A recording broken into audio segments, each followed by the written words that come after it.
নমস্কাৰ সকলোকে মোৰ অন্য এটা ব্লগ লৈ আপোনালোকক সকলোকে স্বাগতম জনাইছোঁ আৰু আমি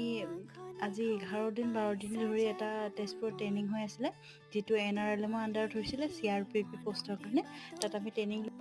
ট্ৰেইনিং লৈ আছিলোঁ তাত মানে বহুত ভাল লাগিল আৰু যিকেইজনী আমাৰ লগৰ পালোঁ মানে 3টা ডিষ্ট্ৰিক্টৰ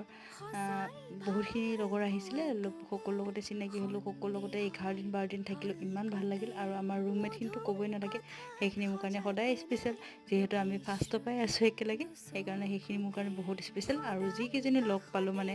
মোৰ 3টা ডিষ্ট্ৰিক্টৰ যিখিনি ফ্ৰেণ্ড বনিল ন আগতে যিখিনি নাছিলে সেইখিনি এতিয়া হৈছে বহুত ভাল লাগিল গোটেইখিনিকে লগ পাই আৰু ছাৰ বাইদেউ সকলোতো আৰু বহুত স্পেচিয়েল আছিল ক'বই নালাগে আৰু যিখন হোটেলত আছিলোঁ তাৰ খোৱা বোৱা বাৰু ঠিকেই আছিল ইমান এটা খাচ নহয় তথাপিও ভালেই গ'ল আৰু 11 দিন 12 দিন পাৰ কৰিলোঁ তাতেই আৰু সকলোকে বহুত মিছ কৰিম